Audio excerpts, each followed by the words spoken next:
Canning is an excellent way to preserve food, allowing game meat to be stored safely for 1 year before eating. Today we are working with moose, but the same process will work for venison, caribou, reindeer, and other game meats.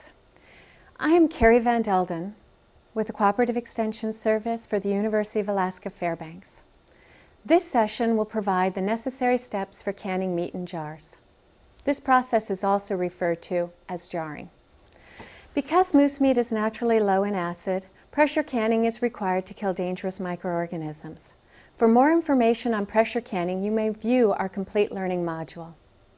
The written instructions for this session are also available from the Cooperative Extension Service in the publication Canning Moose and Caribou. Contact your local extension agent for a copy. Research on food preservation is an ongoing process. The United States Department of Agriculture and the Cooperative Extension Service continually apply new research findings to the recommendations for food preservation techniques. The guidelines in this module may be revised as additional knowledge is gained that increases the margin of safety or improves quality of home-preserved foods.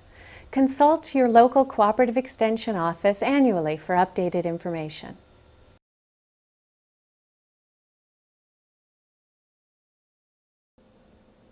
The equipment necessary for canning moose includes a pressure canner with a dial gauge or weighted gauge, canning jars, 2-piece self-sealing lids, a jar lifter, a sharp knife, a plastic knife. Before you begin, read and familiarize yourself with the directions for your canner. If you do not have an instruction manual, contact the manufacturer for a new copy. Make certain your pressure canner is in good working order. Inspect the gaskets.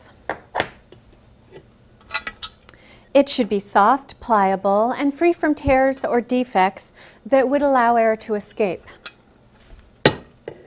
The canner must be airtight when it is sealed. Check the safety plug to see that it is correctly seated.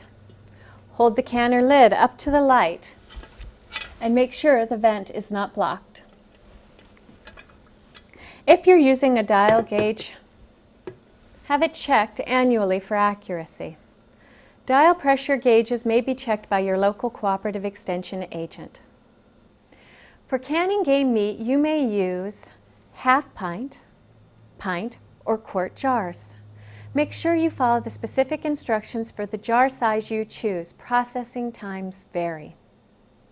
You will use a 2-piece lid to seal the jars. The flat lid has the sealing compound, and the ring holds the lid in place until the jar is sealed. Lids cannot be reused. Use new lids every time you can. Rings may be reused if they are not bent or rusty.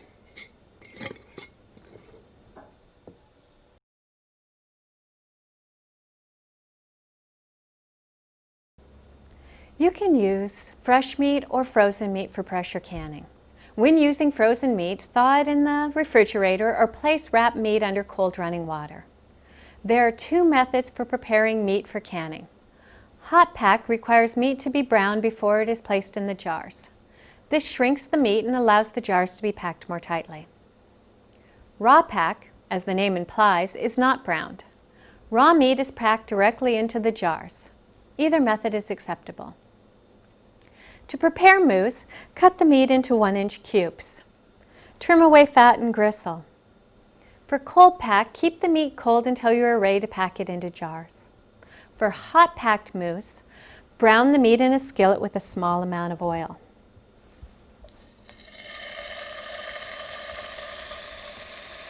Reserve the remaining hot liquid. You will add it to the jars after packing.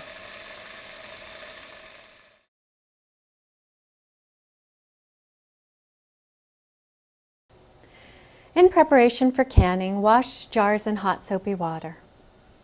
Run your finger around the rim of the jar to check for nicks or scars that might prevent sealing. Prepare the lids and rings according to manufacturer's directions. You'll often be instructed to heat the jar lids in order to soften the sealing compound. Salt, seasoning salt, garlic, onions, and other spices may be added to the top of the packed moose. If you decide to use seasoning, we suggest a half teaspoon of salt for each pint jar and 1 teaspoon of salt per quart jar. Seasoning is optional and not part of the preservation process. Pack mousse solidly into the jars. For hot pack jars, use a funnel to pour the reserved hot liquid from the skillet into the jar. If additional liquid is needed, you can use boiling water, broth, or tomato juice.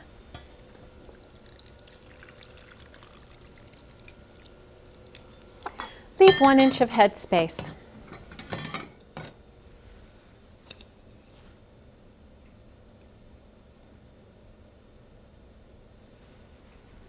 Run a plastic knife around the inside of the jar. This will release air bubbles. For cold packed jars,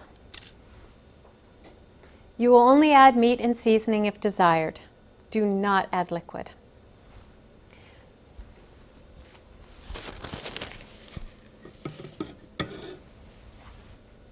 Clean around the rim of the jar with a damp cloth.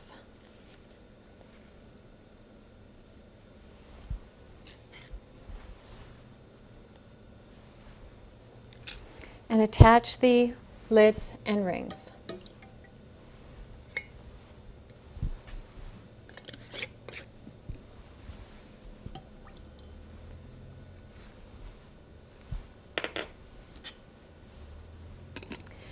They should fit finger tight. Remember, the purpose of the rings is to hold the lid against the jar until it seals. Over-tightening may cause the lid to buckle. Tighten rings slightly beyond the point of resistance, but no further.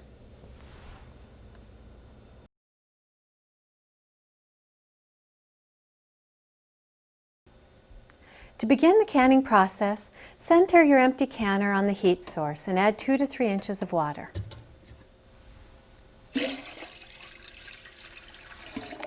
The temperature of the water should be similar to the product in the jars. For cold pack, use cold water. For hot pack, use hot water. Put a rack in the bottom of the canner. The rack helps to prevent direct contact between the jars and the heat source, which may cause the jars to break or crack.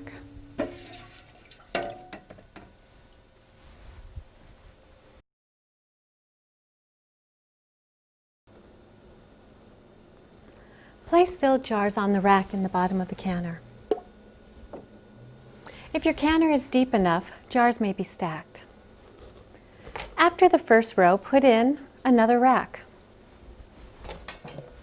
Or offset the jars by placing one in between 2 others. When your canner is filled, fasten the lid securely. Lids fit on one way. Most lids have an arrow showing where to match the lid to the handle. Be sure the lid locks completely.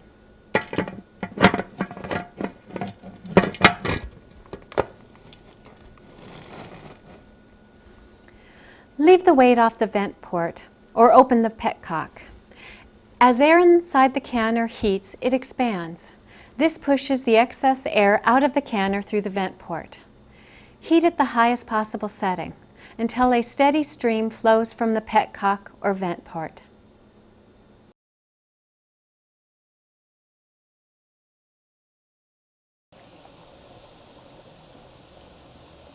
Once there is a steady stream, allow steam to escape for 10 minutes.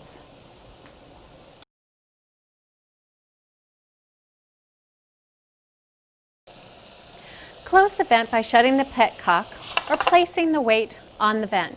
The canner will pressurize during the next 3 to 5 minutes. Wait for the pressure to reach 11 pounds for a dial gauge or 10 pounds for a weighted gauge canner.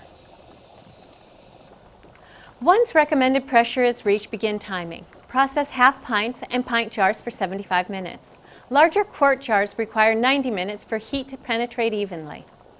Set your timer and note the starting and ending times, just in case. Frequently monitor your canner. If pressure drops below the recommendations, the canner must be brought back to the recommended level and timing started over. For altitudes greater than 1,000 feet above sea level, ask your extension agent for recommended times and pressures.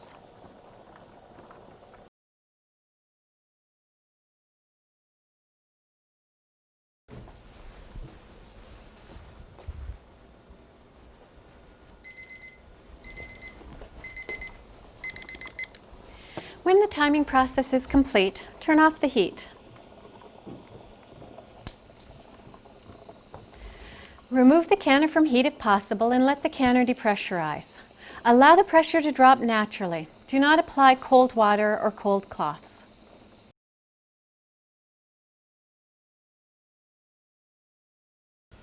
After 30 to 45 minutes, check to see if the pressure has dropped by tipping the weight or by checking the dial gauge. Open the vent when the pressure reaches 0 and no steam escapes when the weight is tipped. Wait 10 minutes before removing the lid.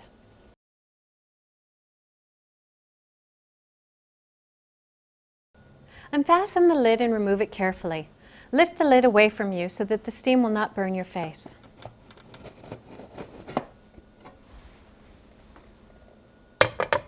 Remove the jars with a lifter and place them on a towel or cooling rack.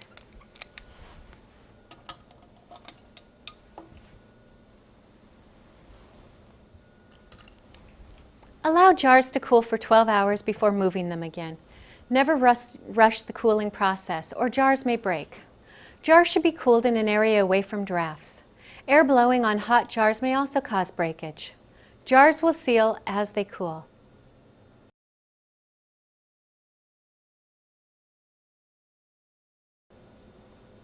When the canning process is complete and your jars have cooled for 12 hours, check the seals by tapping the lids.